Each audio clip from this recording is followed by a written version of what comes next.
Welcome to episode 7 of the Razor Performance podcast.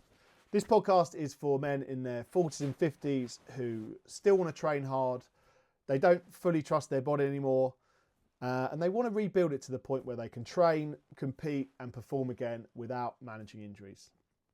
Today it will just be me talking about why I think traditional rehab fails athletic men.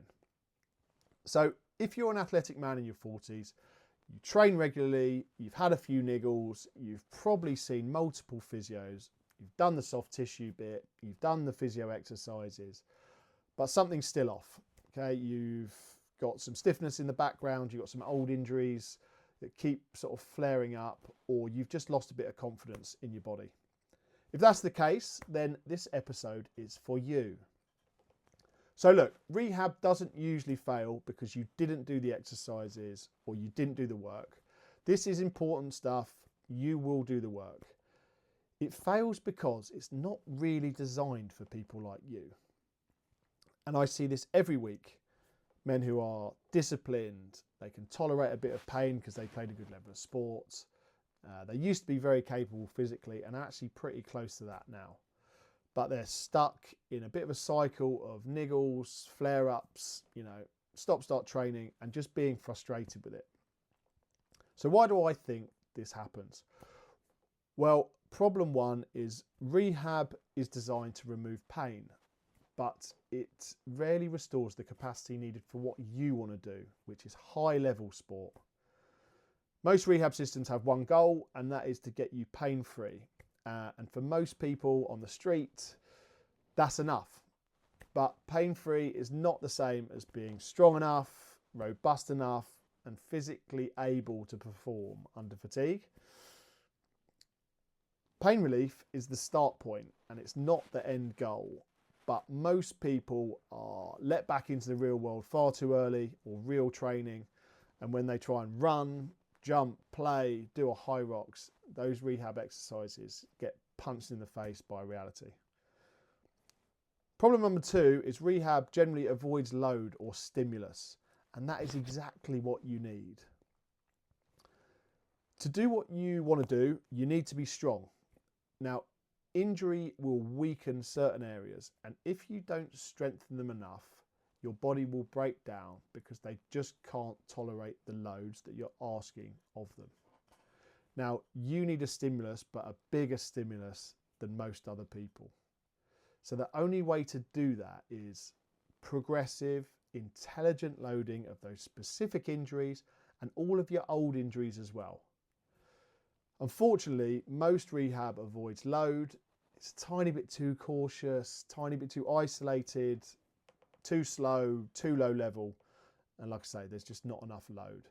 And it doesn't challenge your system enough. It will challenge some people's, but not yours. And your body will adapt to stress. So if you don't apply enough stress, it just won't adapt. Now, the stress of doing a clamshell in the gym is worlds apart from doing a half marathon or a high rocks. So really, you don't need more exercises. You just need the right load in the right order over enough time to make you robust enough to be able to compete. The third problem is rehab generally ignores your injury history. Now, this is massive. Most injuries in your 40s are not new. They're the final straw of years of rolled ankles in your 20s, knee issues in your 30s, back flare-ups from deadlifting, and stuff that you've forgotten about. Every injury in your body that didn't fully resolve has forced a compensation somewhere else. So by the time something finally hurts badly enough to stop you, it's usually the place that's compensating for your old injuries, not the actual problem site. So rehab that only looks at the painful area misses the entire picture. The fourth problem is rehab never really prepares you for performance. Okay, so most rehab never gets you to the point where you can handle what you're asking of it. Okay, it doesn't get you to the point where you can run fast, lift heavy, do your sport, train under fatigue, train at speed. Instead, you're sent back to training with no exposure to any of those things. And none of that helps to rebuild confidence in your body. because there's no preparation for actually the real world. So what tends to happen is they feel okay, they train again, and then something else goes.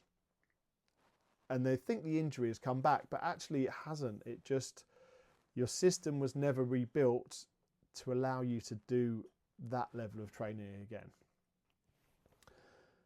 So if you've trained for years, your ability and your standards are higher than most.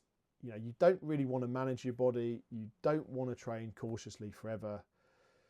And you don't want to be second guessing every session. Most people I train, they want to train hard, they want to recover well, they want to trust their body again. And unfortunately, generic and low-level rehab just doesn't give you that. It gets you to a point, and that's fine, but then there's a huge gap between that and what you want to do. So what I think works instead, you need to do a full injury audit, not just injury now, but what's happened over the last 2 decades. We need to progressively load all of those injury sites. We don't want to avoid them. We want to build them back to strength. I use a full body training system because I feel like that completely outperforms a bodybuilding split. I've already done a podcast on that before. And also your body works as a system, not just as parts. And then we need to expose you to the level of fatigue, the speed and the stress of what you're trying to get back to before getting you back to the thing that got you injured in the first place. And it takes a little bit of time. It doesn't take weeks, unfortunately. It will take months, but that's long enough for real stress, real adaptation, to get out of the fluffy rehab stage and build from there. Not recklessly, just slowly, progressively loading. Because most men can handle the pain to a point, but losing confidence is just not good at all. And if you stop trusting your body, you stop pushing yourself, you stop committing to anything because you don't feel confident enough to do it, and then you just accept that this is it, and that's where I see failure. So look, if you've tried the traditional approaches but you still have those niggles and weak spots, or you're constantly managing something, it's probably not because you're old, it's not because you're broken, you just haven't taken the time to rebuild properly.